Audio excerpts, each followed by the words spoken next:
Good morning, students. Now today we discuss some examples based on partial derivatives.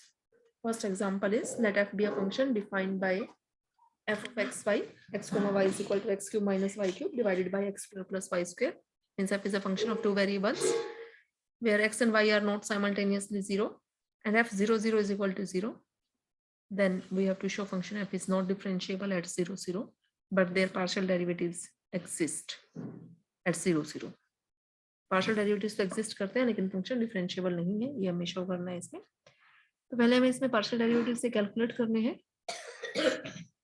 fx and fy at point 0 0। अब fx 0 0 का मतलब change, derivative का मतलब small change, और change x के respect में derivative है तो चेंज भी x कोऑर्डिनेट में ही आएगा। अब fx 0 0 का मतलब देखो क्या है, f चेंज x कोऑर्डिनेट में है तो h एक्चुअल में x और y यहाँ 0 0 है तो x में स्मॉल चेंज, हमने x कोऑर्डिनेट में स्मॉल चेंज क्या ले लिया h, तो 0 plus h comma 0 minus f of 0 0 divided by जो चेंज है वो h और लिमिट भी उसी के रिस्पेक्ट में। f ऑफ h कोमा 0 का मतलब x को h और y को 0 पुट कर दो तो वैल्यू क्या आएगी, h वैल्यू आएगी, और f 0 0 पे वैल्यू क्या दे रखी है 0 divided bye h means value क्या आ गई 1। सिमिलरली f y 0 0 का मतलब partial derivative of f with respect to y means जो चेंज आएगा वो y कोऑर्डिनेट में आएगा, तो मींस 0 0 x भी 0 है y भी 0 है, x 0 और y जो 0 है उसमें चेंज आएगा स्मॉल इंक्रीमेंट, यहाँ हमने क्या ले ली k ले ली, तो f0 k minus f0 0 divided by k limit k tending to 0, तो limit k tending to 0 f of 0 k means x को 0 और y को आपने k पुट करना है तो क्या वैल्यू आएगी माइनस k, f0 0 0 है डिवाइडेड बाय k वैल्यू आ गई -1। तो पार्शियल डेरिवेटिव्स तो वैल्यू 1 और -1 आ गई, एग्जिस्ट कर रहे हैं, लेकिन हमें दिखाना है कि फंक्शन जो है वो डिफरेंशिएबल नहीं है, मींस टोटल डेरिवेटिव की अब हमें बात करनी है। तो उसके लिए टोटल डेरिवेटिव के लिए हमने delta F means total change in F बता रहे हैं, क्या लिखा हमने a delta x plus b delta y plus epsilon rho, ये तो डेफिनेशन है आपकी। Now f of h comma k minus f of 0 0 is equal to ah, क्योंकि जो इंक्रीमेंट है x में वो h है, y में आपका k है, और रो यहाँ क्या बन गया under root delta x square plus delta y square means under root x square plus k square, फिर epsilon tends to 0 as rho tending to 0, और rho tending to 0 means when under root h square plus k square is tending to 0, या हम कह सकते हैं when h and k tending to 0। So this implies fhk means h cube minus x k cube divided by h square plus k square, और f0 0 आपका 0 है। Now this is equal to ah plus bk plus epsilon under root h square plus k square।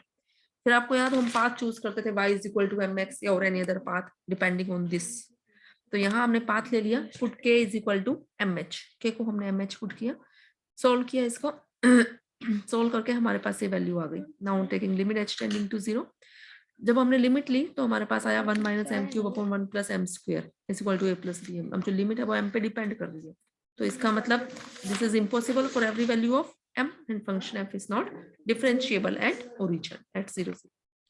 Second question में function आपको define किया हुआ है और आपको क्या दिखाना है कि पार्शियल डेरिवेटिव्स जो हैं विद रिस्पेक्ट टू एक्स और विद रिस्पेक्ट टू वाई आपके इक्वल आ रहे हैं और वो 0 है, लेकिन फंक्शन एफ पे डिफरेंशिएबल नहीं है। बिल्कुल सेम पैटर्न पे आपने करना है, पार्शियल डेरिवेटिव्स आपने निकालने हैं, वैल्यू 0 0 आ जाएगी लेकिन फंक्शन डिफरेंशिएबल नहीं है, तो डेफिनेशन का यूज करके आपने चेक करके दिखाना है। नेक्स्ट क्वेश्चन में फंक्शन आपको डिफाइन किया हुआ है, आपको क्या दिखाना है, function F is not continuous at origin, function origin पे कॉन्टिन्यूअस नहीं है लेकिन partial derivative second order partial derivatives जो है वो एग्जिस्ट कर रहे हैं। Second order partial derivatives means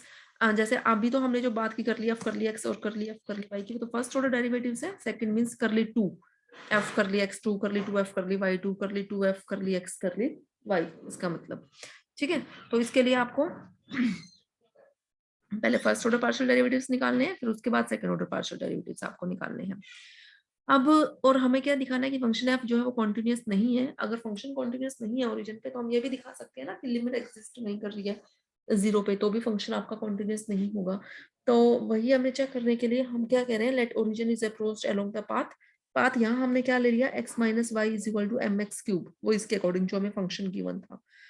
तो अगर हम लिमिट ले लें X Y tending to 0 0 X cube plus Y cube upon X minus Y, तो यहाँ और वैल्यू पुट करें y की x minus M X cube, तो हम देख रहे हैं वैल्यू आ रही है 2 by m which is depending on m, means limit doesn't exist, m पे डिपेंड कर रहा है। So function f is not continuous at origin, continuous नहीं है तो वो डिफरेंशिएबल भी नहीं होगा। अब हम बात कर रहे हैं पार्शियल डेरिवेटिव्स की। With respect to X and Y means F X 0 0 F Y 0 0 ये आपको निकालना आता है। Limit H tending to 0 means F X 0 0 का मतलब small change in X, X में चेंज हमने क्या ले लिया एच। ऐसे ही एफ वाई 0 का मतलब small change in Y, Y में चेंज हमने क्या ले लिया के। ठीक है, अब हम निकाल रहे हैं F x x 0 0। F x x 0 0 का क्या मतलब, एफ एक्स तो है आपके पास means partial derivative with respect to x है, उसको दोबारा से आपने डिफरेंशिएट करना है। तो इसका मतलब एफ एक्स तो आप यहाँ लेके चलोगे, और क्योंकि चेंज दोबारा से जो हम डेरिवेटिव ले रहे हैं वो विद रिस्पेक्ट टू एक्स लेना, तो चेंज जो है वो एक्स में आएगा। तो F X H 0 minus F X 0 0 divided by H taking limit H tending to 0, value आप निकाल सकते हो।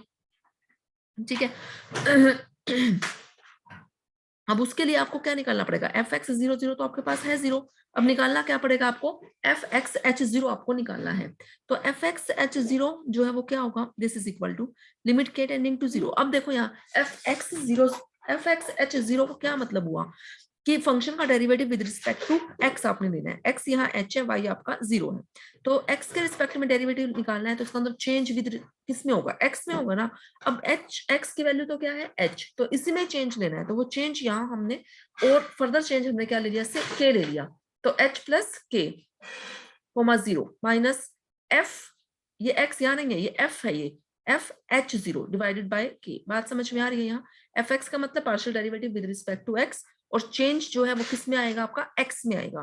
एक्स की वैल्यू यहाँ एच है, वाई की वैल्यू 0 है, तो एक्स में फर्दर चेंज मींस एच में चेंज हमने यहाँ क्या लिया हुआ है, के लिया हुआ है। जो चेंज लोगे लिमिट भी उसी के रिस्पेक्ट में, डिवाइड भी उसी के रिस्पेक्ट में करना है। अब एफ ऑफ एच प्लस के आपको फंक्शन डिफाइन किया हुआ है एफ ऑफ एक्स वाई, है ना, तो वहां x की जगह आपने h प्लस के रखना है, y की जगह आपने 0 रखना है। तो यहाँ से आपकी वैल्यू निकल जाएगी एफ एक्स एच 0, ये वैल्यू यहाँ आपने इसमें पुट करनी है, तो यहाँ से आपका फिर निकलेगा एफ एक्स 0 0। ऐसे ही आप निकालोगे एफ वाई 0 0, एफ वाई 0 0 का मतलब जो एफ वाई आप निकाल चुके हो ऑलरेडी एफ वाई 0 0, अब उसमें दोबारा से आपने उसको डिफ्रेंशिएट करना है विद रिस्पेक्ट टू वाई, तो एफ वाई जो 0 0 है उसको आपने वाई के रिस्पेक्ट में दोबारा से डिफरेंशिएट करना है, इसका मतलब y में चेंज आएगा आपका जब y के रिस्पेक्ट में डिफरेंशिएट करना है, और y में चेंज हमने क्या ले लिया, के चेंज आप कुछ भी ले सकते हो, क्योंकि जो चेंज लोगे उसी के रिस्पेक्ट में आपने लिमिट लेनी है। ठीक है, अब जो वैल्यू आप ऑलरेडी निकाल चुके हो वो वैल्यू पुट कर दो, एफ वाई 0 के आपको निकालना पड़ेगा, वो हमने फिर से निकाल लिया। समझ आ गई बात। ऐसे ही अब आप हम क्या निकालना है, एफ एक्स वाई 0 0। अब एफ एक्स वाई 0 0 का मतलब एफ देखो जो पीछे लिखा हुआ है ना, इसका मतलब वो हम निकाल चुके हैं, एफ वाई 0 0 निकल चुका है। अब एफ वाई का derivative with respect to X लेना है आपने,